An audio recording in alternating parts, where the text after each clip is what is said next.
باللہ من الشیطان الرجیم بسم اللہ الرحمن الرحیم ام حسب الذین فی قلوبہم مرض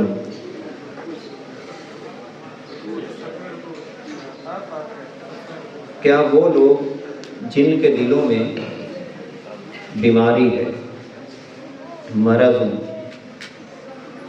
ہے، انہوں نے گمان کر لیا، اس گمانڈ میں ہیں اللَّن یخرج اللہ اضغانہم کہ اللہ ان کی چھپی دشمنی کو ظاہر نہیں کرے گا.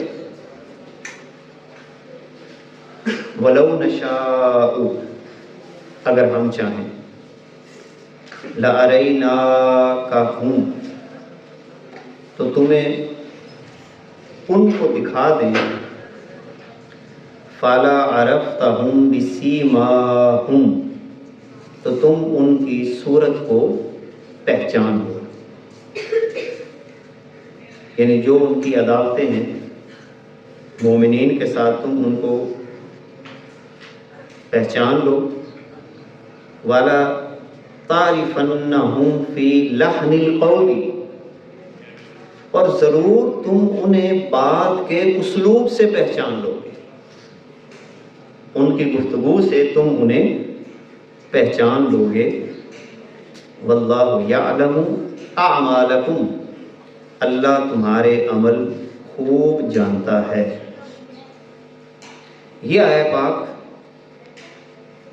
منافقین کے بارے میں،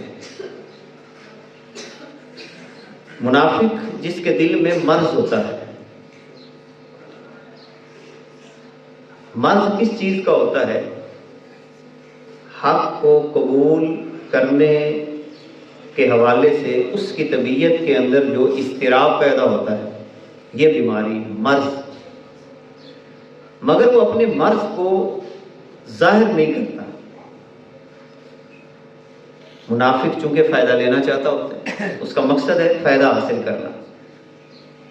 وہ کسی بھی حوالے سے ہو سکتا ہے، شہرت کا پہلو ہو سکتا ہے، مال و دولت کا پہلو ہو سکتا ہے، یا منافق کا ایک مقصد کسی کو نقصان پہنچانا بھی ہوتا ہے. اب وہ کیا کرتا ہے کہ جو اس کے دل میں مرض ہوتا ہے وہ یہ گمان کرتا ہے کہ اللہ ان کے چھپے ہوئے بیر کو، جو ادغان ہے، ادغان کہتے ہیں جو اندر کی بات چھپی ہوئی، اندر کا بغض، کہ ان کو اللہ ظاہر ہی نہیں کر پائے گا. لوگوں کو کیا پتہ چلنا ہے میں کیسا ہوں، اور اندر ہی اندر وہ لوگوں کے خلاف کوئی نہ کوئی پہلو چھپائے ہوئے ہوتا ہے. تو اللہ رب العزت فرماتا ہے وَلَوْ نَشَاءُ اگر ہم چاہیں تو اے میرے پیارے محبوب تمہیں ان کے بارے میں بتا دیں، یعنی دکھا دیں. فَلَعَرَفْتَهُمْ آپ ان کو پہچان لیں. بِسِيمَاهُمْ سیما ان کی پیشانیوں سے، ان کی پیشانیوں سے ان کے نفاق کو آپ پہچان لیں. اور آپ ضرور بھی ضرور پہچان حاصل کر لیں گے ان کی بات کے اسلوب سے، بات کرنے کے طریقے سے.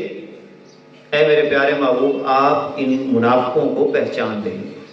روایات میں آتا ہے، حضرت انس رضی اللہ تعالی عنہ آپ فرماتے ہیں کہ جب یہ آیت پاک نازل ہوئی تو اس کے بعد رسول کریم صلی اللہ علیہ وسلم کی ذات سے کوئی منافق مخفی نہیں رہا. سارے کے سارے منافقین واضح ہو گئے. اور حضور علیہ السلام کو اللہ تعالیٰ نے یہ پھر خاصیت عطا فرمائی کہ آپ صلی اللہ علیہ وسلم منافق کو اس کے چہرے سے اور اس کے گفتگو کے لہجے سے ہی پہچان جایا کرتے تھے کہ یہ بندہ منافق ہے. جیسے آج جمعے کے اوپر بھی میں نے عرض کی کہ قرآن مقدس کا یہ نور ہے، اور جو بندہ واقعتاً قرآن مقدس سے محبت رکھتا ہے، عشق رکھتا ہے، اللہ رب العزت اس بندے کے اندر بھی یہ خاصیت عطا فرما دیتا ہے. کیوں؟ اس کی وجہ یہ ہے کہ اللہ رب العزت نے ہر رویے کو بیان کیا ہے قرآن مقدس میں. سورہ منافقون اس سلسلہ میں ہے. کچھ لہجے بیان کیے ہیں کہ گفتگو کا لہجہ کیا ہوگا. کچھ طور اتوار بیان کیے ہیں منافق کے۔ منافق کی طبیعت میں سب سے بڑی بات جو پہچاننے میں ہوتی ہے کہ اس کی جو چہرے کی طبیعت ہوتی ہے اس میں سکون نظر نہیں آئے گا، یہ سب سے بڑی پہچان ہے، اگرچہ اور بھی بہت ساری ہیں۔ جب وہ گفتگو کر رہا ہوگا تو اس کی جو زبان ہے وہ ساتھ ہی نہیں دے رہی ہوگی، دل کے اندر اضطراب کی کیفیت ہوگی، جیسا کہ سورہ البقرہ میں اللہ رب العزت نے منافقوں کی ایک نشانی بیان کی، وَإِذَا قِيلَ لَهُمْ لَا تُفْسِدُوا فِي الْأَرْضِ، کہ جب منافقوں کو یہ کہا جاتا ہے کہ زمین میں فساد پیدا نہ کرو تو وہ آگے سے کیا کہتے ہیں کہ ہم فسادی نہیں ہیں، ہم تو اصلاح کرنے والے ہیں۔ تو اللہ رب العزت نے فرمایا الا انہم هم المفسدون ولکن لا یشعرون۔ اچھا، منافق کو پتہ ہی نہیں چلتا کہ وہ منافق ہے، منافق کو پتہ ہی نہیں چلتا کہ وہ منافق ہے۔ بعد دفعہ اللہ تعالیٰ اس کا شعور ہی چھین لیتا ہے، اور خدا نہ خواستہ اللہ تعالیٰ کسی کا شعور چھین لے، یہ سب سے بڑا عذاب ہے، سب سے بڑا عذاب ہے اس بندے پر کہ بندے کو پتہ ہی نہیں چل رہا کہ میں فسادی ہوں، بندے کو پتہ ہی نہیں چل رہا کہ میں یہاں پر دنیا کے اندر کیا کر رہا ہوں، میرا لہجہ کیا ہے، میری گفتگو کیا ہے، میرے اندر شفافیت ہے ہی نہیں، مگر اس کے باوجود وہ یہ سمجھتا ہے کہ میں تو بالکل ٹھیک ہوں۔ اب یہ والی جو کیفیت ہے، اللہ رب العزت فرماتا ہے واللہ یعلم اعمالکم، اللہ تمہارے اعمال کو جانتا ہے۔ اس لیے اس آیت کی روشنی میں ایک تو ہمیں یہ طے کرنا ہے، اگر ہم کامیابی اور کامیابی کی طرف بڑھنا چاہتے ہیں تو منافقت کی روش کو چھوڑ کر جو اصل روش ہے قولوا للناس حسنا، اچھی بات کہنا، قول سدید کہنا، یعنی قول سدید کیا ہوتی ہے کہ جب بندہ بالکل سیدھی سیدھی بات کرنے کا طریقہ کار اللہ رب العزت اس کو عطا فرما دے۔ اب سیدھی بات کرنے کے بھی اسلوب ہیں، قرآن نے ہمیں وہ بھی عطا فرمائے، ادعو الی سبیل ربک بالحکمت والموعظۃ الحسنہ، اپنے رب کی بارگاہ میں بلاؤ، کس کے ساتھ؟ حکمت کے ساتھ، موعظہ حسنہ کے ساتھ۔ اب حکمت کیا ہوتی ہے کہ کلام کو جو آپ گفتگو کرنے جا رہے ہیں اور جس مخاطب سے کرنے جا رہے ہیں اس مخاطب کی ذہنی سطح کو مد نظر رکھتے ہوئے ایسے جملوں کا انتخاب کرنا کہ جو بات آپ کہنا چاہتے ہیں وہ واضح واضح اس تک پیغام چلا جائے، اس کو حکمت وضع کل شیء علی موضعہ، حکمت کی جو تعریف ہے ہر شے کو اس کے مقام پر ٹھیک ٹھیک رکھنا۔ بعض دفعہ پست لہجہ اختیار کرنا ہوتا ہے، جو آواز کی پچ ہوتی ہے اس کے کئی مراحل ہوتے ہیں۔ بعض دفعہ آواز کی پچ کہتے ہیں، یعنی اس کا جو لہجہ ہے، جو انداز ہے، اس کے اندر جارحانہ لہجہ بھی بعض دفعہ اختیار کرنا پڑتا ہے۔ بعض دفعہ چہرے کے اثرات سے گفتگو کو اچھے طریقے سے آگے بیان کرنا ہوتا ہے، یعنی آقا کریم علیہ الصلوۃ والسلام کا انداز مختلف جگہوں پہ مختلف ہوتا تھا بات کرنے کا، اس لیے یہ ہے حکمت۔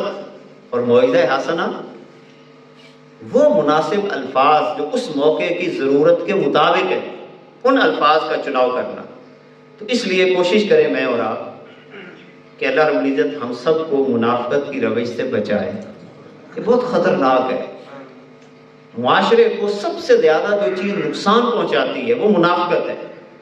کھلم کھلا سامنے آ جانا، پتہ چل جاتا ہے کہ یہ بندہ کھلم کھلا سامنے ہے، اس کا علاج اور طریقے سے کیا جاتا ہے۔ لیکن ایک بندہ جو بالکل خاموشی کے ساتھ دین حق کو یا حق کے نظام کو نقصان پہنچا رہا ہے، ظاہر اور ہے باطن اور ہے، تو اس کا مطلب ہے کہ ایسا معاشرہ جو ہے وہ پھر پستی کا شکار ہو جاتا ہے۔ پھر آگے فرمایا وَلَنَبْلُوَنَّكُمْ، اللہ، یہ بڑی اہم آیت آ رہی ہے، بڑی اہم آیت آ رہی ہے جو اس وقت ہمارے لیے اور خاص طور پہ ہمارے مقتدرہ حضرات، اور میں بالکل بغیر کسی روک ٹوک کے کہوں گا اس وقت کی تمام اسلامی فوجوں کے سربراہ یہ ان لوگوں کے لیے بالکل واضح ہے، مقتدرہ، قوت نافذہ رکھنے والے. فرمایا والا نبلونکم، ہم ضرور بھی ضرور تمہیں آزمائیں گے. کیوں آزمائیں گے؟ یہ آزمائشیں کیوں آئیں گی؟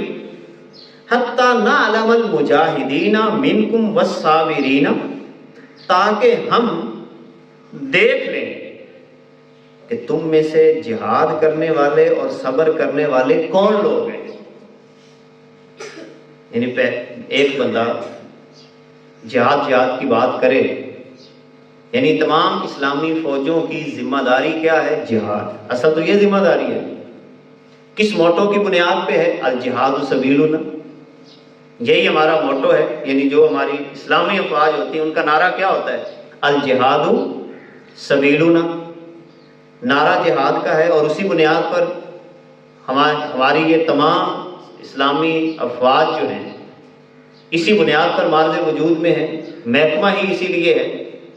لیکن جب ضرورت پیش آئے تو عملی اقدامات نہ ہوں، اور خاص طور پر ان کی نجی زندگی کے اندر بھی ایسے معاملات نہ ہوں، تو یہ بھی بہت بڑی منافقت ہے. اس سے بڑی منافقت بھی اور کوئی نہیں ہو سکتی. یعنی مجاہد کی زندگی کا انداز ہی مختلف ہوتا ہے. مجاہد جذبہ شہادت سے سرخرو ہوتا ہے، اور یہ جو جذبہ شہادت والے لوگ ہوتے ہیں یہ واہیات چیزوں میں تو پڑھتے ہی نہیں. یہ ملنگ لوگ ہوتے ہیں. اسی لیے جو خواص الخواص کے روزے کے بارے میں بات کی گئی ہے کہ خواص الخواص کا روزہ، یعنی جو روزے کی صحیح لذت حاصل کرتے ہیں وہ یا تو انبیاء ہیں یا شہداء ہیں. یعنی ایک ہے عوامی حلقہ، ہمارے روزے کی وہ لذت نہیں ہے. مگر یہ جو مجاہد لوگ ہوتے ہیں ان کے روزے کا نشہ ہی کچھ اور ہوتا ہے. غزوہ بدر میں یہ حالت دیکھنے والے تھے، یا رسول اللہ صلی اللہ علیہ وسلم، ہم وہ نہیں ہیں جو موسیٰ علیہ السلام کے ساتھی تھے اور کہیں گے تم لڑو اور تیرا خدا لڑے. آپ ہمیں حکم دیں، پہاڑوں کو چیرنا ہے پہاڑ چیر کے رکھ دیں گے، سمندروں میں غوطے لگانے ہیں سمندروں میں غوطے لگا دیں گے. جب یہ انداز بندہ پیش کرتا ہے تو اس وقت پھر رب ذوالجلال کی رحمتوں کا نزول ہوتا ہے. قرآن مقدس میں اب یہی صورتحال اللہ رب العزت نے کئی مقامات، جو پہلے کہتے تھے جہاد ہو جہاد ہو جہاد ہو، لیکن جب ان پہ یہ بات فرض کی گئی تو کنے کترانے لگے. یہ اللہ رب العزت فرماتا ہے کہ یہ آزمائش جو تم پر آتی ہے یہ کیوں ہے؟ تاکہ ہم دیکھ لیں المجاہدین منکم، کہ تم میں سے مجاہدین کون ہیں، والصابرین، اور صبر کرنے والے یعنی ٹک جانے والے، آگے بڑھ جانے والے کون ہیں، وَنَبْلُوَ أَخْبَارَكُمْ، اور ہم تمہاری خبروں کو ظاہر کریں، آزما لیں. خبروں سے کیا مراد ہے؟ کہ وہ جو تم طاعت اور اخلاص کے نعرے لگاتے ہو، جیسے ہم بھی نعرہ ایک لگاتے ہیں غلامی رسول میں موت بھی قبول ہے، یا عوامی نعرہ جو ہم عوامی سطح پہ لگاتے ہیں، لیکن قبول تو کچھ بھی نہیں کرتے. یہ دعویٰ ہے نا صرف. تو دعویٰ دلیل کے بغیر مکمل ہی نہیں ہوتا. میں لاکھ کہتا رہوں کہ یہ چیز ایسے ہے، مگر مجھ سے کوئی دلیل طلب کرے، دلیل ہونا. میں کہوں کہ میں فلان بڑا فرما بردار ہوں، میں یہ ہوں، میں وہ ہوں، مگر فرما برداری کی کوئی صورتحال نظر نہ آئے. میں یہ کہوں کہ میں اسلام کو پروموٹ کرنا چاہتا ہوں، مگر اسلام نام کی کوئی شے میری طبیعت میں نظر نہ آئے، اس سے بڑی منافقت اور کیا ہو سکتی ہے. میں یہ کہوں کہ میں دینی خدمات سر انجام دے رہا ہوں، خواب میرے اونچے اونچے ہوں، مگر خود میری نجی زندگی فحاشی اور بے حیائی سے لت پت ہو، تو اس سے بڑی منافقت کوئی اور نہیں ہو سکتی. اس لیے یہاں پر اللہ رب العزت فرما رہا ہے کہ ہم کیا کرتے ہیں، وَنَبْلُوَ أَخْبَارَكُمْ، ہم تمہاری جو خبریں ہیں، جو تم خبریں دیتے ہو کہ ہم یہ کر دیں گے وہ کر دیں گے، ہم یہ ہیں یا وہ ہیں، ہم اس کو آزمائیں گے.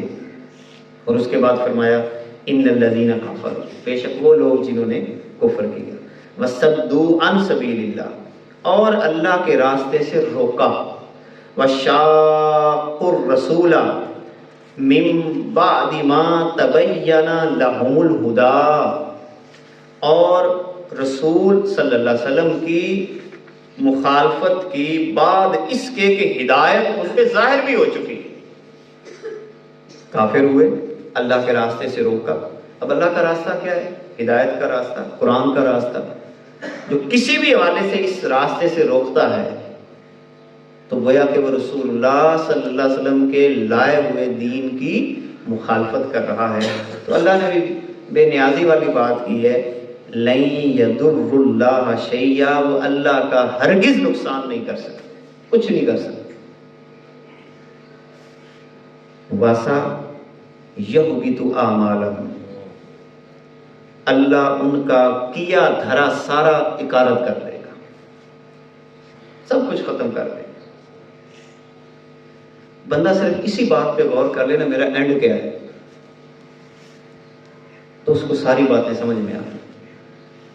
اخیر کیا ہے؟ بے بسی، وہ بے بسی کا لمحہ جو ہم سب پہ آنے والا ہے۔ اولاد پاس ہوگی، بیوی ساتھ ہوگی، بچے ساتھ ہوں گے، ماں باپ بھی ہوں گے، دوست احباب بھی ہوں گے، مگر کوئی نہیں روک سکے گا، کوئی نہیں روک سکے گا۔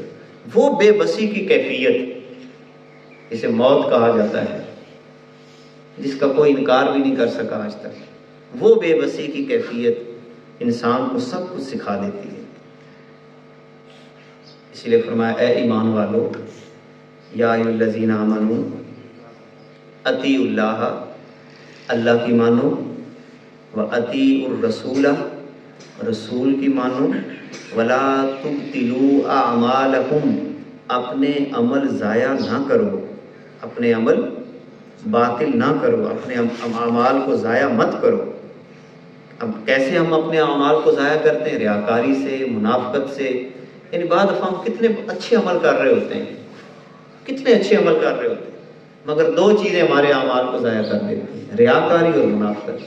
ان کام تو وہ نیکی کا کر رہے ہوتے ہیں، کام نیکی کا کر رہے ہیں، وقت بھی لگا، محنت بھی کی، سارا کچھ کیا، مگر سوراخ کر لیا اپنے بورے کا نیچے سے، جو چیز ڈال رہا ہے ساری نکل گئی، ریاکاری کا سوراخ اور منافقت کا سوراخ۔ فَلَن إِنَّ الَّذِينَ كَفَرُوا، بے شک وہ لوگ جنہوں نے کفر کیا، وَصَدُّوا عَن سَبِيلِ اللَّهِ، اور اللہ کے راستے سے روکا، ثُمَّ مَاتُوا وَهُمْ كُفَّارٌ، اور کفر کی حالت میں ہی مر گئے، فَلَن يَغْفِرَ اللَّهُ لَهُمْ، اللہ ان کو ہرگز معاف نہیں کرے گا۔ تو اس لیے یہ جو منافقت ہوتی ہے، خدا نہ خواستہ یہ ایمان کے لیے زہر قاتل ہے۔ سیدھی زندگی بسر کریں، چند ہی اصول تو ہیں زندگی کے، حلال کھائیں، حرام پہ کمپرومائز نہیں کرنا، جو کام کرنا ہے اللہ اور اس کے رسول صلی اللہ علیہ وسلم کی رضا کے مطابق کرنا ہے، خواہش نفس نہ ہو، دنیا کی محبت نہ ہو، اللہ کی محبت میں جو کرتے چلے جائیں گے اس کے ضابطوں کے مطابق اس پر اللہ تعالیٰ اجر و ثواب بھی عطا فرماتا ہے، برکت بھی عطا فرماتا ہے۔ اللہ رب العزت ہماری حاضری کو قبول فرمائے۔ وآخر دعوانا ان الحمد للہ رب العالمین۔